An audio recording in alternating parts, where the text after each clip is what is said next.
Oh.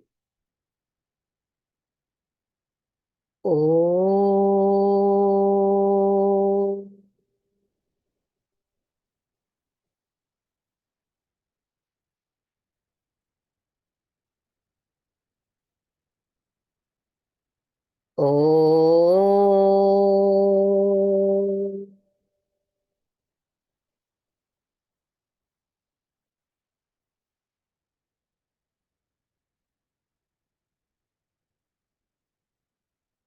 Oh.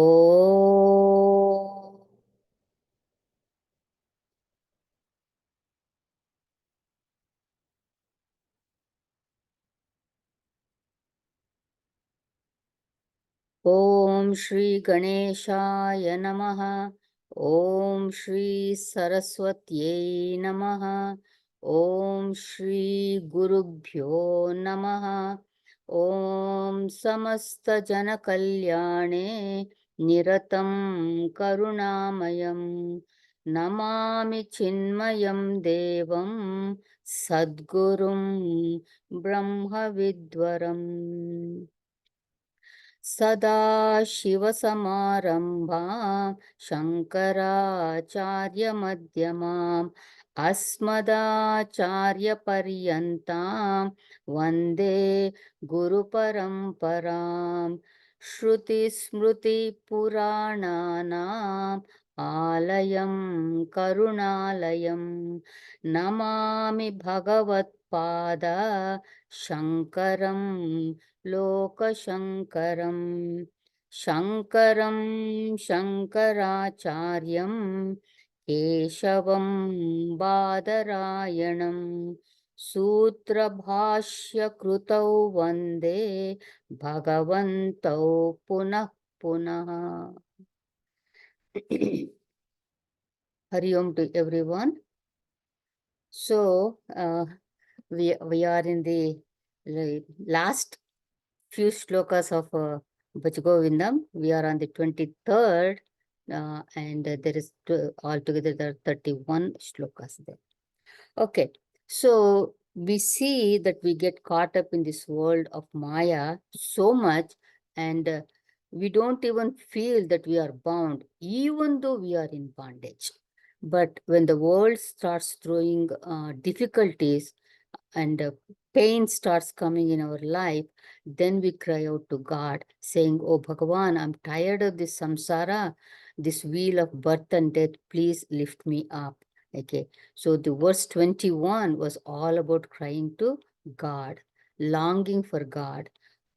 Kripaya pare, pahi murare.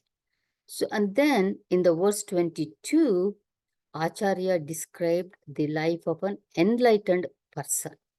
So the enlightened person, in his life, he becomes his life becomes the life of giving, and he takes minimum from the world and he gives the maximum to the world here. So that is that was indicated in the verse number 22 with the statement Ratya Charpata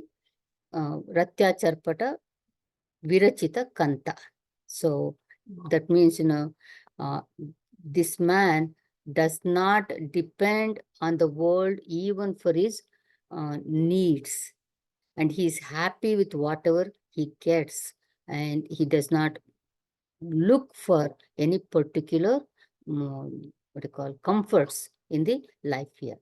So this, the enlightened man, he was compared to a child and also a intoxicated person.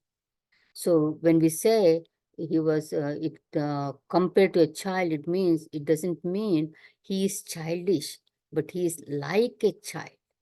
Same thing, he is not a mad person, but he is like a mad person. What is so great about a child and a mad person? See, in child, we see that the child doesn't carry any regrets of the past. And the child is not worried about the no anxieties of the future also. The child lives moment by moment. And that's how the enlightened person also lives. He is not worried about what was his vasanas and what was the things that he did in past years of his life or anything like that. So actually there is a statement that just came to me. A saint has a past, uh, but don't look into his past. Okay. So like that, there might be some past negative things that might have happened in his life, but it doesn't matter. Now he has become an enlightened person. So all the vasanas that he had, it's all roasted. Just like Gurudev says, the seeds becomes roasted. When you roast the seeds, it does not germinate anymore. So those vasanas does not come up in his mind. So that is like a child. And how about an intoxicated person? An intoxicated person, if you see that, he is in his own world. He is happy. He laughs and he looks at you and then he talks to you in something that we don't even understand. So in a intoxicated person's life, we don't have any entry. What he is thinking about, what he is, what is going on in his mind, nothing we know, only he knows. So this was mentioned in the verse number 22. So now in this verse 23, a higher teaching is given here.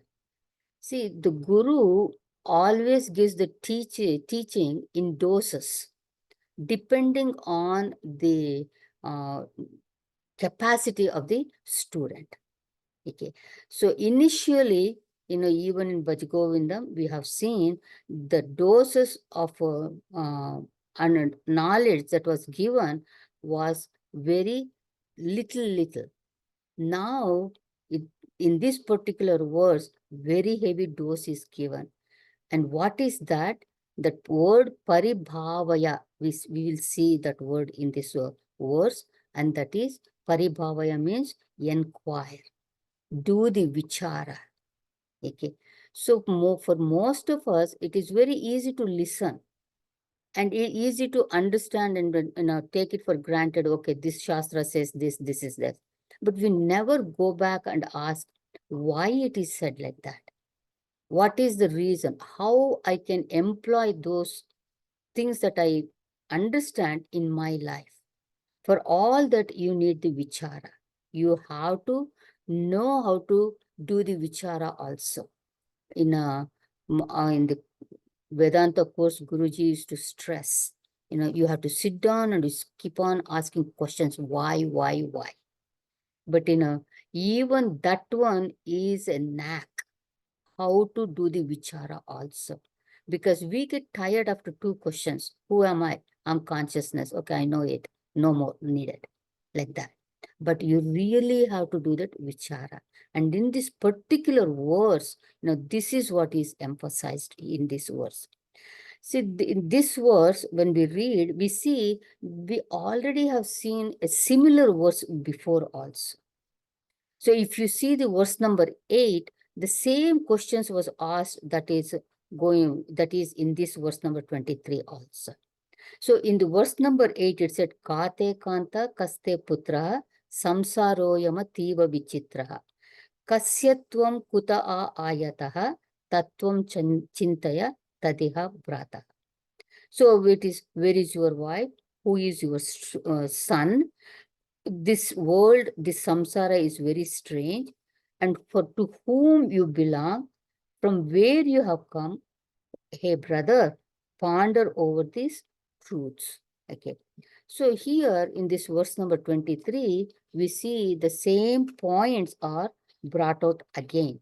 But the way we answered in the beginning, okay, might be completely different than how we are going to see those questions now, because the teacher considers we have progressed in our knowledge. We are not in the basics anymore here. So Guru is like a mother. What does the mother do? The mother is very careful about what she feeds the child. When the baby is a real small baby, okay, a baby cannot digest solid food. So the mother gives the milk, the breast milk, which is full of nutrients and all that. But as the child grows, the bodily demands also grow and more and more. So the food that is given is more nutritious and also in the solid form. Same way is the spiritual teaching also given by the Guru. The Guru gives small doses, as I said, and he increases the doses of teaching his disciple. When he understands, he is ready for that. So here, the Acharya feels we are ready for this one, and he has given very heavy dose of this knowledge to us. See, many religions believe living a dharmic life, not of cheating, living a truthful life, helping the people, and all that, what we call a moral life, will give you heavens. And many consider that as the goal of life also. But, and some religions believe or also believe that to reach goal of life, you have to take sannyasa also. But we have to understand what is real sannyasa. Sannyasa is vairagya. Okay, so that is more important. So, but here in our Hinduism, Vedanta is the one that is taught to show how you can become an enlightened person. So the Vedanta is given, a systematic teaching is given by the Guru. Okay, and for this Vedanta, it starts with Shravana, Manana, and Nididhyasana. To do the Nididhyasana, that is the meditation, you need that doubtless knowledge. This is possible when you do the Mananam on the knowledge that is given by the Guru. And what is Mananam? To reflect, to ponder, to contemplate on the teachings of the Guru here. So without the Mananam, without the Vichara, you cannot own this language. I mean, own the knowledge, not the language. Own the knowledge. It never becomes your own knowledge. It will stay as your book knowledge only if we don't do the Vichara. So first is Shravanam, next is Mananam, reflection and inquiry. So this is what we see in this verse that is stressed here. So this verse is attributed to Yogananda, Acharya Yogananda, one of Adi Shankaracharya's disciples. And as many of the disciples that we see here, we don't know much about them at all. Not even much, we don't know anything about them. So here, the Acharya Yogananda asks these most important and basic questions in life and reflect on that. So what he's saying, you should ask these questions to yourself and then reflect on these points. See, most of the time, we have never asked these kind of questions. And what are these questions? We chanted last week this verse, so we will chant it together, okay? Kastvam koham kuta ayatah कामे जननी को मे तातः इति परिभावय सर्वमसारं विश्वं त्यक्त्वा स्वप्नविचारम् Bhajagovindam, Bhajagovindam, Govindam Bhajamudhamate. Kastvam koham kuta ayataha. Who are you? Who am I? From where I have come? Kame janani, home tataha. Who is my mother? Who is my father?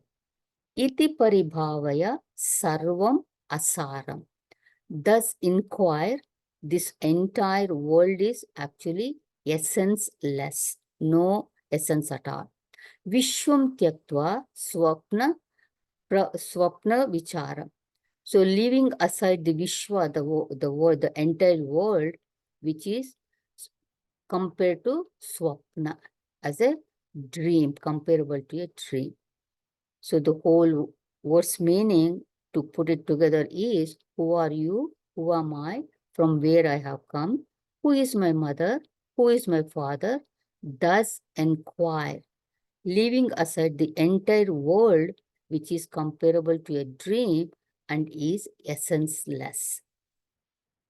As I said last week, Adi Shankaracharya asked these questions to Acharya Hastamalaka. When he was brought by his father, he was still a young man who had not spoken at all. So, but Adi Shankaracharya realized this child is not an ordinary child. So he puts these questions to him.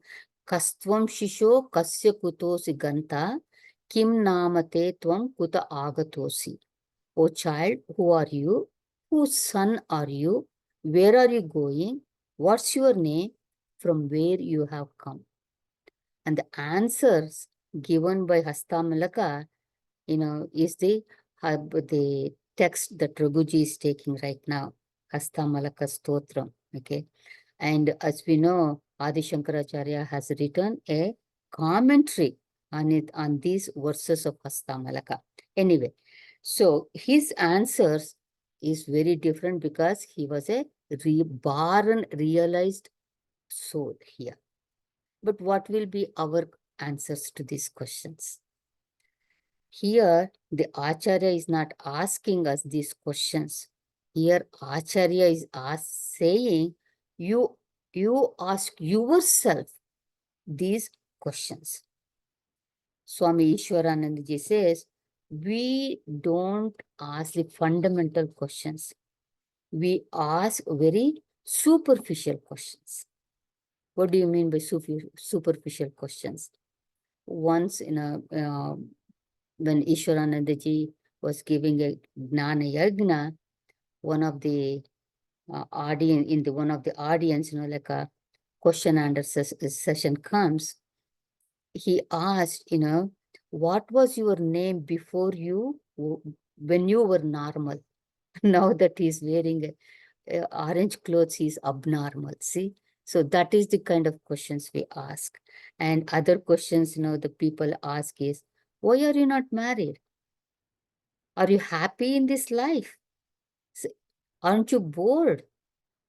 See, these are the questions we ask. But when you meet a Mahatma, what should be our questions? You should ask, what is it that makes you happy? How can I be happy like you?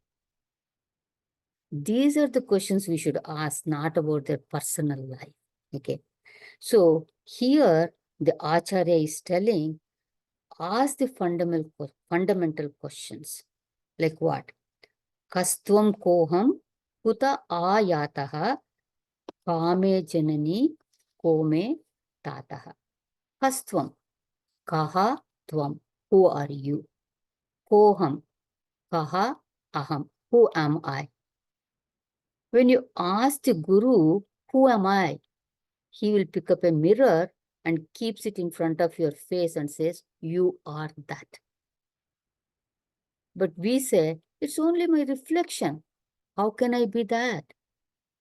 So the Guru says, you are not the reflection, but just as you need the mirror to see yourself, without which you do not know how you look. In the same way, to know who you really are, you need an external device, like the mirror. And what is that? Shastra, the scriptures.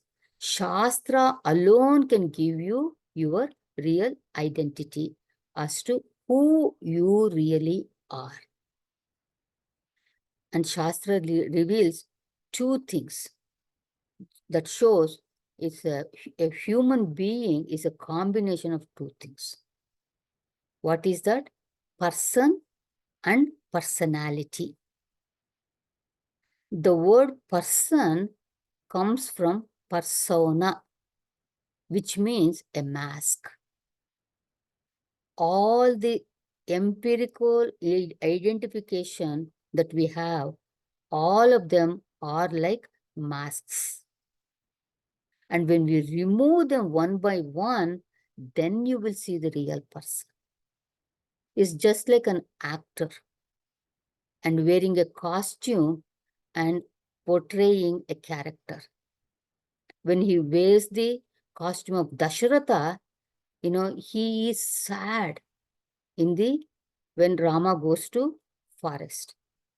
As Krishna, when he wears the costume of Krishna, he teaches Bhagavad Gita. But when he removes these costumes, he is that actor, that's all. Okay. Same way, under this mask of body, there is this eternal consciousness. All this starts with basic question, who am I? Most of the time, even when we sit and say, who am I? We do get we go further a little bit, like saying that, am I just this body? This body is, after all, is the modification of food. Or am I the sense organs, the instruments of knowledge, instruments of perception? Or am I the mind? Or am I something different than all these things that I consider as I am that? Kastvam koham. Between you and me, what is the difference?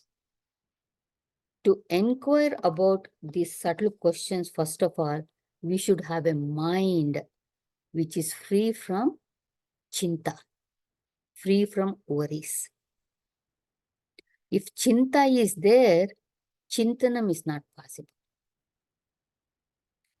If there is chinta, instead of vichara, and when we try to do the inquiry, we only become angry with ourselves. So the person who can keep aside all the worries, at least for some time, that person only can think about the subtler, what you call subtler questions. Here, though the verse starts as kastvam, who are you? First, we have to know who I am first. Ko aham. Whenever I think of aham, I, what notions comes to my mind? Think of that. Sometimes it will be the relations. I am the son, daughter of so and so. Or I'm the father of that child. So all the relations, son, daughter, mother, father, grandparents, or this, all will come. Or the titles that we have earned, that will come to our mind. Who are you? I'm a doctor. I'm an engineer. I'm a teacher. So this is where a person starts. Nobody directly says when you ask, who are you? I'm the consciousness. So Vedanta asks, were you born with these titles? The titles came only at a certain time, and they will go away also. So Guruji says that's why many people wants to become politicians. Why?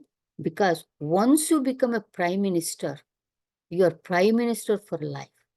Only thing is you add this prefix, past prime minister, immediate past prime minister. So the title stays with you here. Anyway, that is just a joke. So the titles are not permanent, so it cannot be my essential nature. So go a little deeper, come closer. So if I'm not the title, I am the title holder then. So who is the title holder? It is the body is the title holder. But is this body is my essential nature? No. We saw punarapi jananam, punarapi maranam. So this body goes through birth and death. So it must not be my essential nature. Go little deeper. Thoughts, the mind, which is otherwise called as the subtle body. The mind, the thoughts, are they permanent? No, they are not. They keep changing all the time. So I'm not the mind. But I might say, well, I'm the noble mind. I'm a good person. But this noble mind is not the essential nature, because even the nobility belongs to the mind, not to you. And also the nobility is not permanent also. Sometimes we are noble and sometimes we are cruel also. So that is not permanent also. Same way with anger, greed, and all those things. So it is not my essential nature. First of all, let us see, what do you mean by essential nature? The Sanskrit word for essential nature is swarupa. What is your swarupa? Essential nature is that which I cannot give up, and also I need not take up. That is the essential nature. For example, take the sugar. When we say what is the essential nature of sugar, we say sweetness. But why don't we say sugar is white? We don't consider the whiteness as the essential nature because it can change. You have brown sugar, dark brown sugar, light brown sugar, and all that. But sweetness, that doesn't change. And the sugar doesn't have to take up that also. It is its nature. That is what we call the essential nature. Other example you can give is the fire. The nature of fire is heat. So we don't have to go in detail. So the same way, that essential natures. So here, the title, the nature of mind, all these things does not define who I am. Young, old, intelligent, ignorant, caste, creed, color, religion, all relationships, everything belongs to the body. That's why when we go to sleep, deep sleep, dreamless sleep, in that sleep, you are not identified with the body at all. That's why there is that absolute peace, Paramashanti. Vedanta says, don't stop there. Come even closer. Remove everything. These titles, the mind-related identities, and even the body-related identities like I'm tall, I'm pretty, I'm short, I'm ugly, all these things from aham, and see what remains. Whatever remains That is that absolute reality.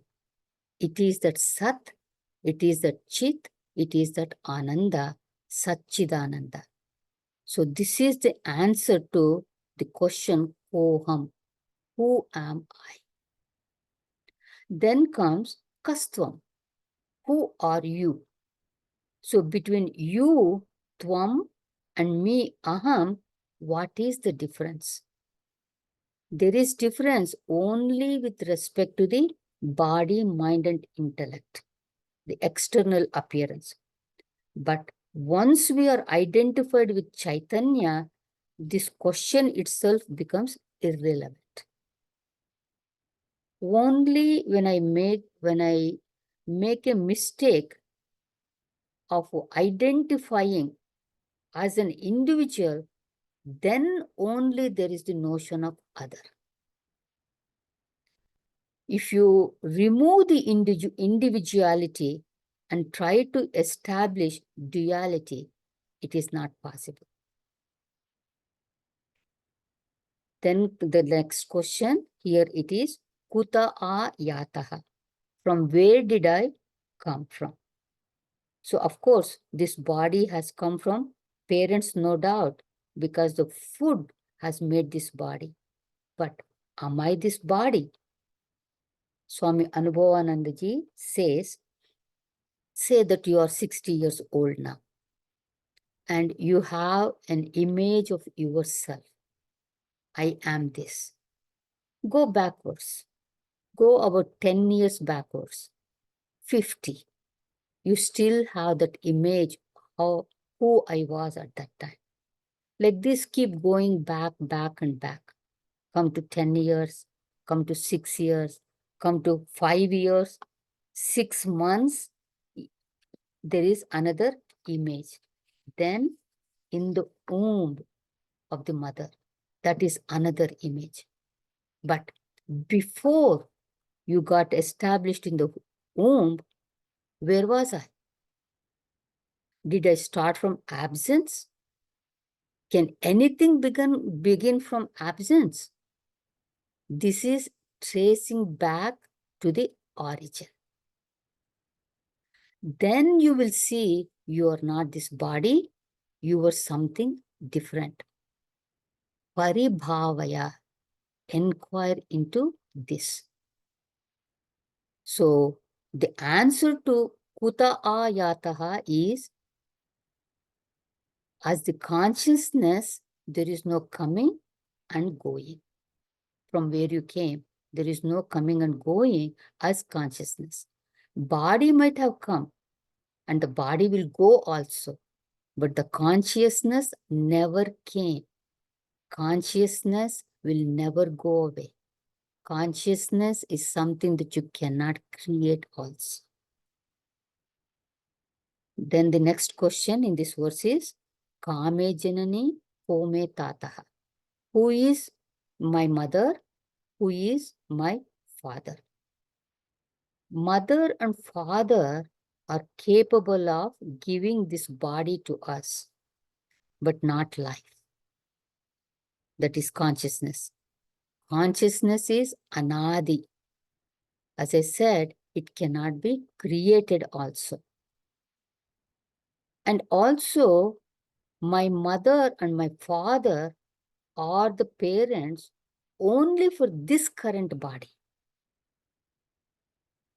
And we had so many births. That's why we say Punarapi Jananam, Punarapi Maranam.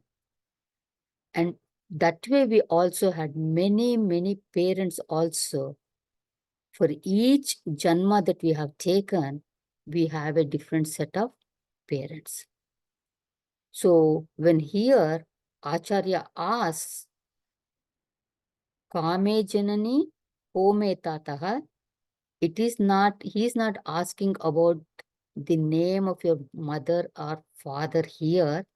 Instead, the Acharya wants our attention drawn to asking these fundamental questions.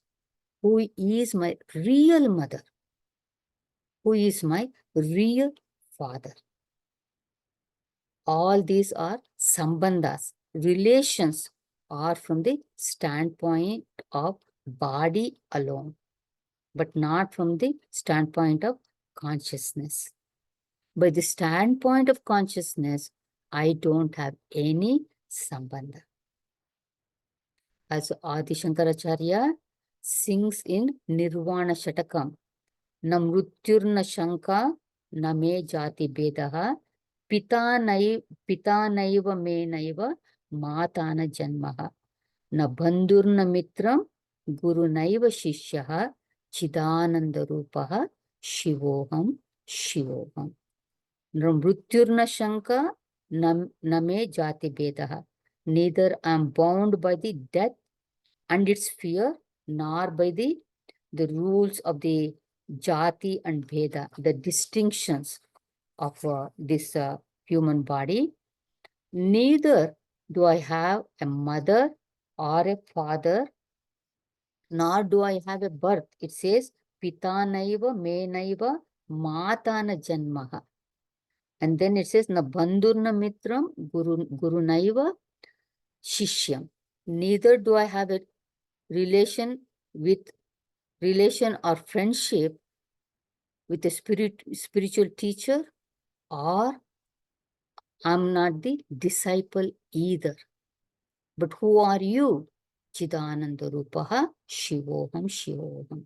I am the blissful consciousness. I am that Shiva, and I am that Shiva. See, only when you identify with this body, then the entire world becomes real. When we see all these questions that Acharya has given here to ask about ourselves, we need to ask all these questions ourselves. We see these questions only can come out by spiritual evolution. These questions don't come to everyone also. This kind of questions don't arise in the mind of everyone. Only those who have done some Vedantic Shravanam, to them these questions arise. And also, these are not the questions that we mechanically ask. And these are not the questions where the answers are from the worldly standpoint also. Because all these questions we know how to answer also from the empirical world. What's my name?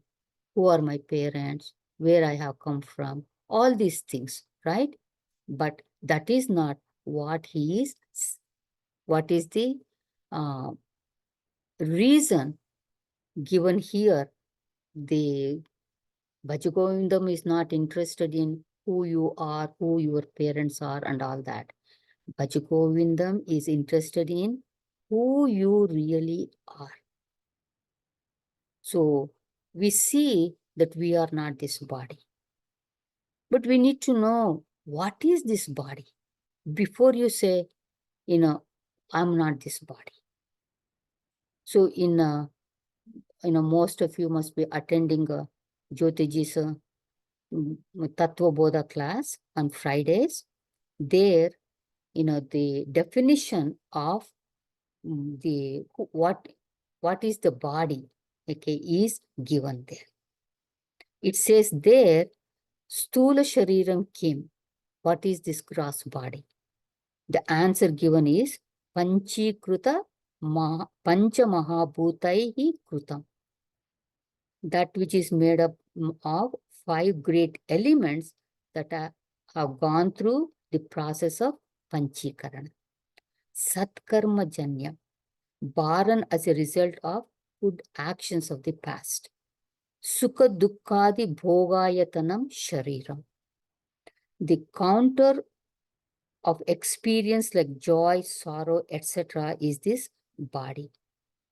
And this body, Asti Jayate, Vardate, Piparinamate, Apakshiyate, Vinashyati iti Shadvikarat Yetat Stula Shariram. And this body is subject to 6 modifications, namely to potentially exist, to be born, to grow, to mature, to decay, and to die. This is the body. And the etymology of body, shariram, is Shriyamanatvat shariram. That which disintegrates in time is called sharira. So we are not this body, we are this Atma. Atma is different from the grass body. And I'm different from grass. That means, we are different from all the other bodies also, subtle body, the causal body also. How can there be a relationship like mother and father to the Atma? All relationships, as I said, are from the relative standpoint only. And we also should understand these relationships. We just cannot ignore them. All relationships also have a place, a role, and importance to play in our life. But when you want to know what is the absolute truth, then all these relationships becomes at relative standpoint only. They are not permanent, and that is not the final truth also. So ask this question, who am I, without referring to the body. Then you will get the answer, who I am. So here, most of the time, we always think about what? We don't think about who am I. We don't think about I am that consciousness. What we think about all the time is about this body, about this mind, and about this intellect. Very conveniently, we forget the presence of the fourth entity, that is the self or the consciousness. One may ask, okay, you keep talking about consciousness and consciousness. If I'm happy and content in life, is it really necessary that I should know who I am really? See, till the point of awareness, ignorance protects you. What do I mean by that? Take an example. Say you have gone on vacation for a few days and you're enjoying yourself. But back home, your house has been robbed. And when you come back, you take the inventory about what you have lost and all, and you become sad. But as long as you were ignorant of that robbery, you were happy. That's what I'm trying to say. Till the point of awareness, ignorance protects you.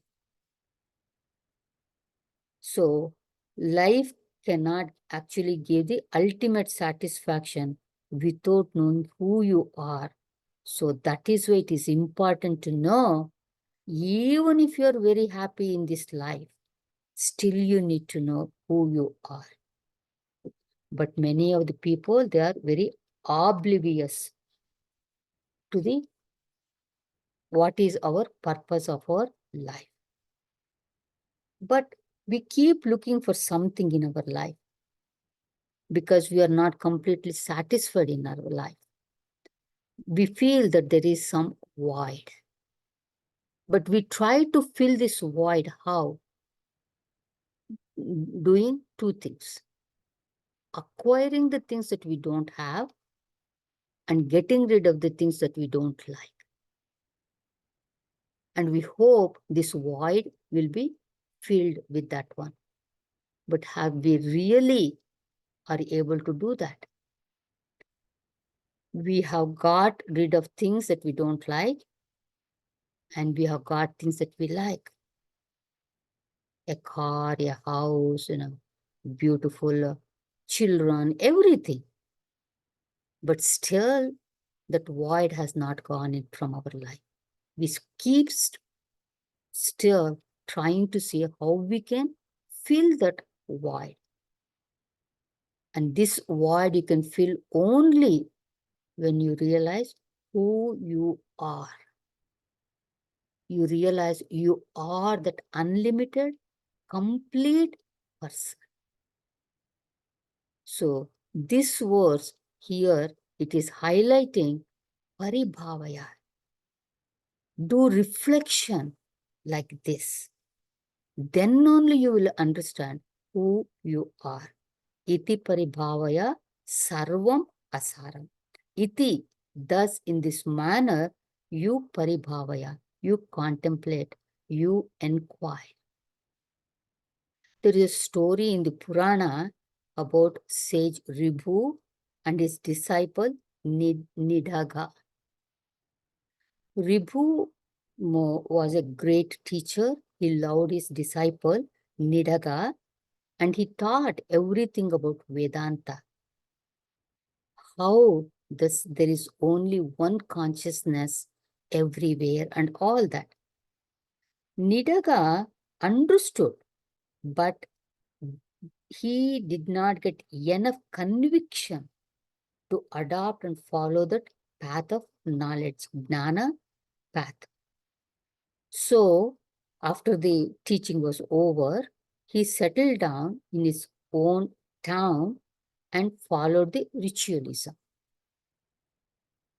Sage Ribhu loved his students so much, he would come to Nidaga's town in disguise, hoping to see less and less ritualism is becoming in his life. One day, the Guru came as a village rustic. And when he came to see Nidaga was very much involved in watching the procession that was going on. There was the king who was going on in the procession and he was sitting on an elephant. So this rustic, now I use the word rustic and you know who is that rustic? That is the Guru, okay? Rustic asked, oh, what is happening? So Nidaga, the disciple said, oh, the procession is going on. The king's procession is going on. Rustic said, oh, it is the king. So he is going in a procession. Where is he? Nidaga said, there, on that elephant. The rustic said, you said the king on the elephant. Yes, I see two. But which is the king and which is the elephant? You see, the Nidaga said, you see, two things there. Don't you know the man above is the king and the animal below is the elephant? What's the use of talking to you? You don't understand anything. But the rustic begged him. He said, pray, please don't be impatient with me because I'm an ignorant man. And you said above and below. What do you mean by that? Nidaga was, he couldn't take it anymore. He burst out. See, you see the king, he is above. The elephant, it is below. I'm telling you, and you don't understand. I'm showing you, I'm using the words to explain to you, still you don't understand. So only way I can make you understand is with action. So he told the rustic, bend forward. So the rustic bent forward and Nidaga jumped on his shoulders. And he said, now you know, I am above as the king, you are below as the elephant. The rustic said, no, not yet. You say you are above like the king and I'm below like the elephant. the king and the elephant, above and below. So those are very clear to me. But please tell me when you use the word you, I and you. When Nidaga heard these words from that rustic, he realized that this man is asking me to define you apart from I. Then the light dawned on Nidaga, and at once he jumped off the shoulders of that rustic, and he prostrated, and he said, "You are nothing. You are none other than my Guru Ribhu." And he said, "Have blessings and grace on me. Please shower these things all the time." So why did I tell you this story? This story shows how to do the enquiry, how to do vichara, prati bhavaya. So we say, oh, the elephant is down, and then you, when it says, you and I, you say, okay, I know who I am, and I know who you are. You are my friend. You cannot leave it there.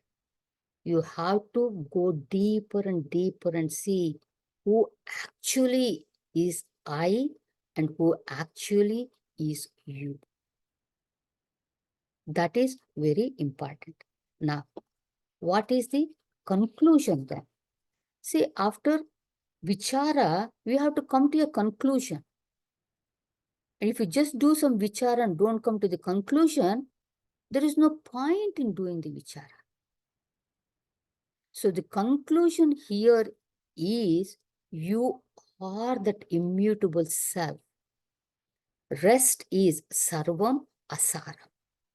Everything is essence-less.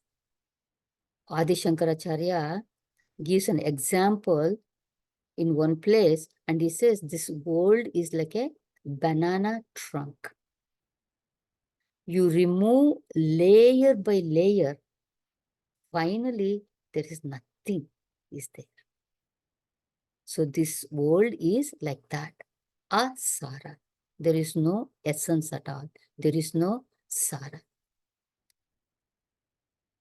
See, many times we have certain pre-conviction, the notions, pre-convictions, notions, and assumptions, or you, if you want to call it assumptions. What is that? I am so and so. You are so and so. The world is such and such. God is such and such. So all of us have these preconceived notions about who I am and what is the nature of the world is. Whether God is there or not, who is God or how is he, all these things we have some preconceived notions here.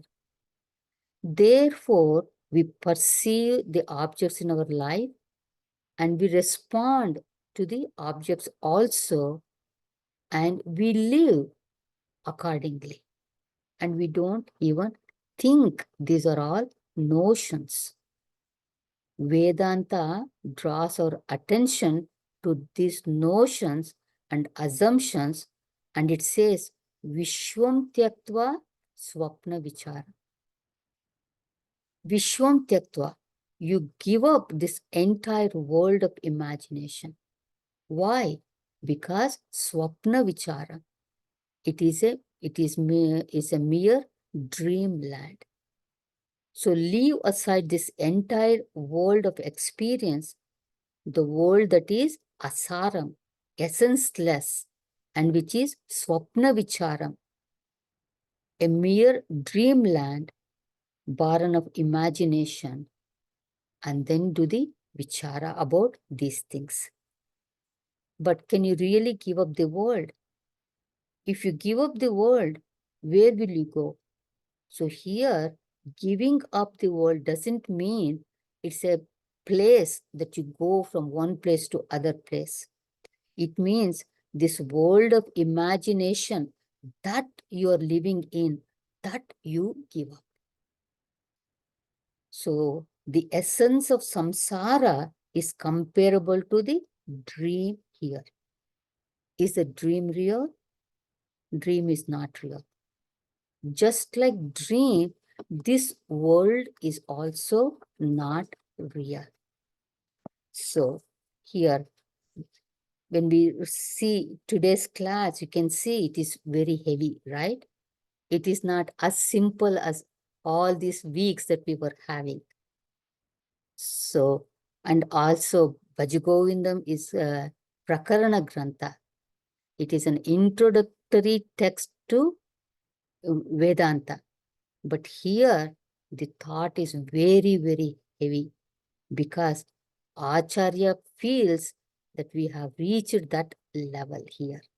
So he is telling us, let go of this world, thinking as a dream. Not, just let go of the world, but knowing it like a dream. The world is not a dream, but it is like a dream. That we have to understand that. See, when everything is going on very nicely for us, we don't want to think this world as a dream.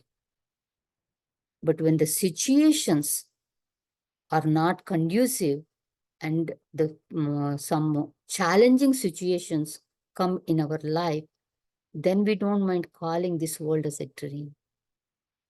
Right? So, but if we are prepared well, if we understand this world is like a dream, even when hard situations we have to face, we can still let it go. Just like Gurudev says, this will also pass. So many dreams we have seen in our lives. Nothing is real. Same way this world is also, it is like a dream. When we realize this, it protects us from our sadness or unhappiness. You laugh at it and you become happy.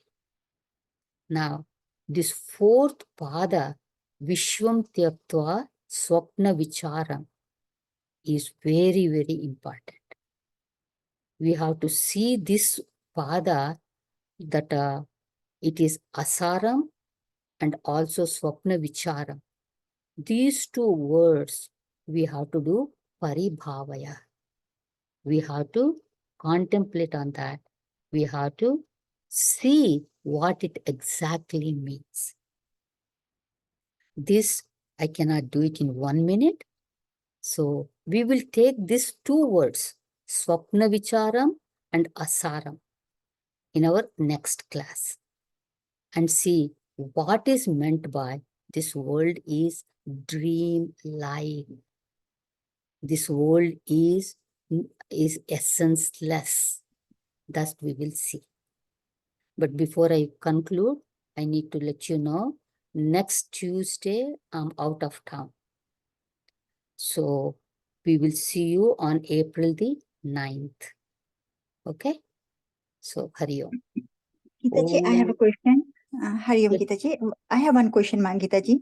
Yeah. I've heard that when we meditate, we should concentrate between the brows and imagine a light there. Yes. And so the soul sits in the heart, right? Amma, the soul never sits anywhere.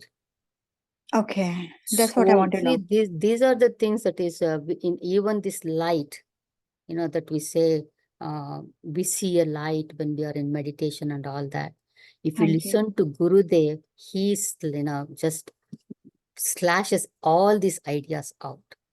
Okay. See what we are. See, this word soul is also is misused in many, many ways. Okay.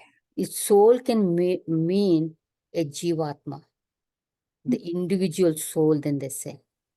And then they say the soul is Paramatma. Okay. Then we are talking about consciousness. Okay. So the consciousness is all pervading. Then how can you say the consciousness is in your heart? It is there, but it is everywhere also. Okay. So, but to concentrate your mind during meditation, you need some support. Okay. So you take the support, like, what you said, a light between the brows, Okay. watching. Or when you say the soul is in my heart, instead of saying the soul is in my heart, keep your Ishta Devata in your heart. Got it. Keep the feet of your Guru in your heart. Then meditate. So I don't have to meditate. I can choose, instead of meditating between the brows on the light, I can meditate on the God or Krishna in my heart. Yeah, but you can Okay. meditate between the eyebrows also. Hanji. But if you listen to Gurudev, he says, when you want to meditate between the eyebrows, where are your eyes? It is trying, you become what you call that, uh, the person he has the eye problem. When he sees, he's at a Squint eyes. Squint eyes. squint eye. That's what, Gurudev says, that's what you become. Now, I'm not joking, okay? So I you understand. can concentrate on between the eyebrows, because you see, you need some support in the beginning. Hanji. Then, as we have this knowledge about the consciousness and all those things, then you start doing neti neti. I'm not this body, I'm not this mind, how I am not. And then you do the Pancha Kosha Viveka. I'm not this 5 bodies. All these things you start doing that. So, but we have to start somewhere, right? So Hanji. first thing is you need concentration where the mind doesn't go everywhere.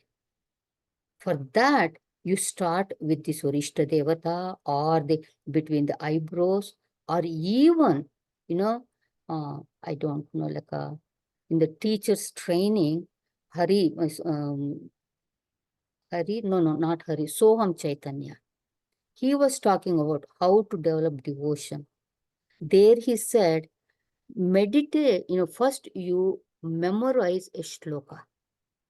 For example, Karpura Gauram Karunavataram, Samsara Saram Bhujagendra Haram, so on Lord Shiva. Or you,